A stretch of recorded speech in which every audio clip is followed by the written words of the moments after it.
Une infinité de strates. Place de la République, 14h.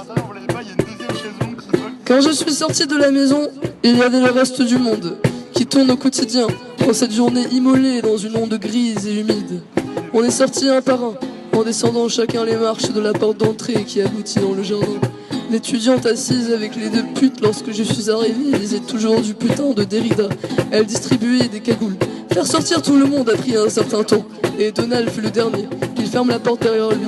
On l'a ensuite perdu dans le métro, parce qu'il ne pouvait s'empêcher de recouvrir les publicités géantes de marqueurs noirs. Même s'il savait que d'ici quelques heures, cette action serait obsolète. Il fut donc le dernier à s'insurger. On avance en chaos, telle une armée non disciplinée, à travers les couloirs du métro. On passait du punk, nous allions en manifestation. Dans un caddie, on pousse le gros sound system noir japonais que Donald nous avait procuré avec les contacts de sa vie antérieure. Elle était la version la plus sophistiquée de diffusion sonore qui existe actuellement. Mise au point spécifiquement par des scientifiques japonais capables de propager un son net jusqu'à des kilomètres de péripétie. Équipée de grosses basses, ces vibrations étaient indéniablement physiques pour toute personne se trouvant dans sa zone d'intensité macrosismique. Les gens dans le métro nous observaient avec inquiétude. Ils s'écartaient pour la plupart lorsqu'on rentrait. Mon cœur se brise à la vue d'une femme avec ses deux enfants qui avaient l'air pleinement heureuses. Comment lui expliquer que la vie qu'elle avait toute tracée dans son esprit ne se déroulera peut-être pas comme telle? Pourquoi l'autre fait-il si peur? Comme à la plupart des manifestations syndicales, la place de la République ressemblait essentiellement à une fête foraine de la lutte sociale. L'ambiance était festive. Les différents cortèges, avec leurs gros Led Zeppelin flottants, se préparaient à se mettre en marche. Une femme gueulait dans le micro qu'ils n'auront pas nos droits, ressortirait les éternels slogans gauchistes, insistait également sur le micro de la bite de Macron. Un stand de grillades diffusé des Fatal Picard. Je m'arrête devant une orga pour acheter un petit badge avec le symbole antifasciste. La machine prend vie et doucement la manifestation se met en marche. Son squelette, c'est l'immense cortège de la CGT. Sa puissance stagiaire, c'est le Black Bloc. Des CRS rôdent un peu partout, nous regardent avec un air pas très serein. Tout est à la fois très lent et très rapide. Je ne calcule absolument pas ce qui se passe. Je ne fais que m'immuer en le mouvement avec tous les autres compositeurs. Cyclone pousse le caddie à mes côtés. On prend les trottoirs pour remonter le boulevard Beaumarchais, où au devant commence à se former un certain Black Bloc. Sur le chemin, des militants nous distribuent des tracts. Les manifestants au devant de la masse, pour certains, se baissent soudainement pour enfiler un carré. On s'immerge dans le cube noir. Une banderole est déployée et les slogans d'insurrection commencent à se faire entendre. À chaque banderole, à chaque banque défoncée, un rugissement parmi la jeunesse.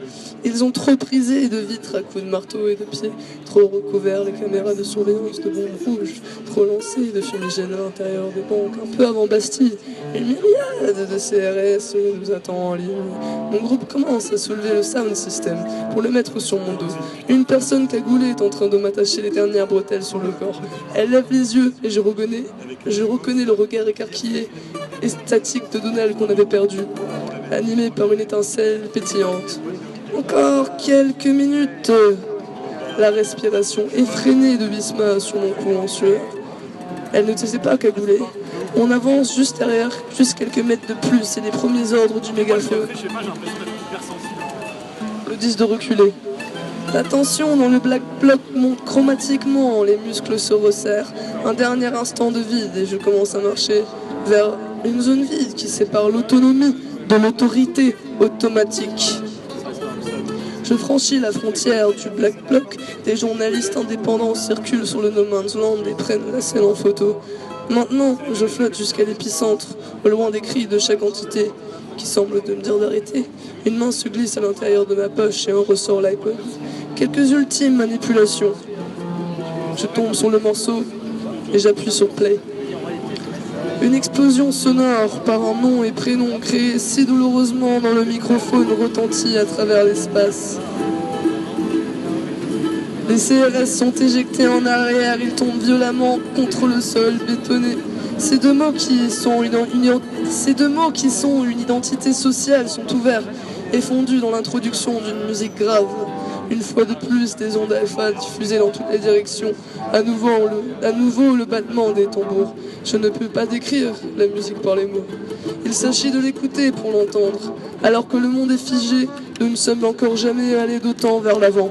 En la musique, qui est musique, des sonneries d'école primaire, paroles de prêtre, bruit de tape et craquement d'os, grondement de la guitare électrique parmi tous les instruments du monde, le son de l'aiguille de la montre qui ne s'arrête jamais.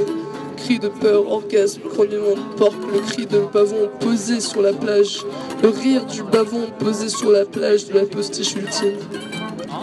Une toute petite portion de ce que j'arrive à percevoir du son qui est maintenant omniscient à l'île de France, entendu par chacun comme s'il était dans la salle noire où j'ai passé les 3 premières strates.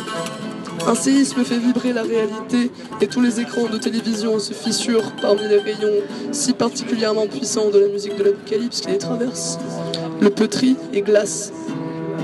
Personne ne bouge d'une seule molécule. Tant la musique se dissout en la vibration de l'onde grave de l'océan.